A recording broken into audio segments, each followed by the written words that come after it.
Video 339. What if I told you that everything you see here is the exact same tile value? We're just auto-tiling things differently. If we look at shader 6, you can see they're all the same tile, but with auto-tiling methods, we can make things look interesting.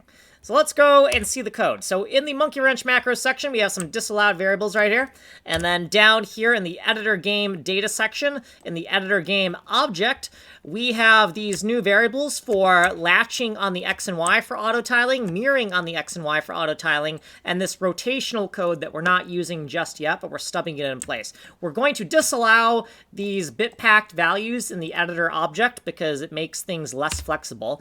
And right here is just a footnote in the economic section that I want to eventually remap the R key for some database access, but let's not worry too much about that. This function, TileBoy, takes latching X and Y, mirroring X and Y, and bit packs it into an AM4 value. Here are the inputs here. We got some error checking here, and then down here is the actual bit packing right here. Then down here in the keyboard master down for the editor, we have added this R key right here to the selection of characters we can use.